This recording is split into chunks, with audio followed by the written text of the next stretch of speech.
Hello, welcome back to the reading of the poem of the Man God, written by Maria Valtorta, Volume 2, Chapter 160, Part 2, From Naphtali to Giscala, Meeting with Rabbi Gamaliel. Jesus continues, when a piece of ground is barren, a thunderbolt is not sufficient to till it. The soil will not receive it, but the stones that cover the soil will receive it. Endeavor at least to remove them, Gamaliel. Otherwise, if they are left where they are, in the depth of your heart, the sign will not lead you to believe. Gamaliel is silent, engrossed in thought. The meal is over. Jesus stands up and says, I thank you, my God, both for the meal and for the opportunity of speaking to a wise man. And thank you, Gamaliel. Master, do not go away like that. I am afraid you are angry with me. Oh no, you must believe me. Then do not go away. I am going to Hillel's tomb. Would you disdain coming with me? It will not take us long, because I have mules and donkeys for everybody. All we have to do is to take off their pack saddles, which the servants will carry, and the hardest part of the road will be shortened for you. I do not mind coming with you, or going to Hillel's tomb. It is an honor. Let us go. Gamaliel gives the necessary instructions, and while they are all busy taking down the temporary dining room, Jesus and Gamaliel mount 2 mules, and they go ahead, one beside the other, along a quiet, steep road, on which the iron-shod hooves resound loudly. Gamaliel is silent. Only twice he asks Jesus whether his saddle is comfortable. Jesus replies and then becomes quiet, engrossed in thought, so much so that he does not notice that Gamaliel, holding his mule back a little, lets him go forward by a full neck, so that he may study every gesture of his. The eyes of the old rabbi are so keen in penetration that they look like the eyes of a hawk gazing at its prey. But Jesus is not aware of it. He proceeds calmly, following the undulant pace of his mount. He is pensive, and yet he observes all the features of what is around him. He stretches out a hand to pick a hanging bunch of golden cistices. He smiles at 2 little birds which are building their nest in a thick juniper.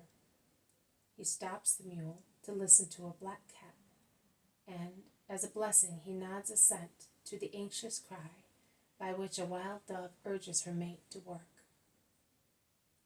You love herbs and animals very much, do you not? Yes, very much. They are my living book. Man always has the foundations of faith in front of him. Genesis lives in nature. Now one who knows how to see knows also how to believe.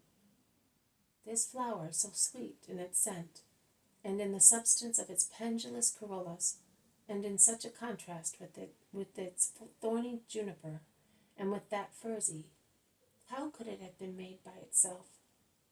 How could it have made itself by itself? And look, that robin redbreast, could it have made itself with that dried bloodstain on its soft throat? And those 2 doves, where and how have they been able to paint those onyx collars on the veil of their gray feathers?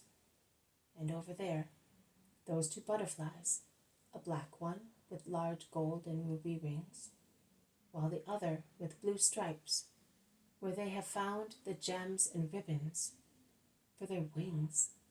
And the stream? It is water, agreed, but where did it come from? Which is the first source of the water element? Oh, to look means to believe if one knows how to look. To look means to believe. We look too little at the living Genesis that is in front of us. Too much science, Gamaliel, and too little love, and too little humility. Gamaliel sighs and shakes his head. Here we have arrived, Jesus. Hillel is buried over there. Let us dismount and leave our mules here. A servant will take them. They dismount, tying the 2 mules to a tree trunk, and they turn their steps towards a burial ground, which protrudes from the mountain near a large house completely closed up. I come here to meditate and prepare myself for the feasts of Israel, says Gamaliel, pointing at the house. May wisdom grant you all its light. And here, and Gamaliel points at the sepulchre, to prepare myself to meet death. He was a just man. He was a just man. I will be pleased to pray near his ashes. But Gamaliel, Hillel must not teach you only to die. He must teach you to live. How, Master? A man is great when he humbles himself, was his favorite saying. How do you know if you have not met him? I did meet him. In any case, even if I had never met Hillel, the Rabbi, personally, I know his thought, because there is nothing I ignore of human thoughts. Gamaliel lowers his head and whispers, God only can say that. God and his word. Because the word knows the thought, and the thought knows the word, and loves him, communicating with him, and granting him all his treasures, to make him participate in himself. Love fastens the bonds, and makes one perfection of them.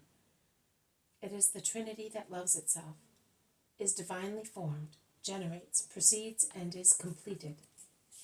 Every holy thought was born in the perfect mind, and is reflected in the mind of the just man. Can the word, therefore, ignore the thoughts of the just, since they are the thoughts of the thought? They pray near the closed sepulchre. They pray for a long time. The disciples and then the servants reach them. The former on horseback, the latter carrying the luggage. But they stop at the edge of the meadow, beyond which is the sepulchre. The prayer is over. Goodbye, Gamaliel. Ascend, as Hillel did. What do you mean? Ascend.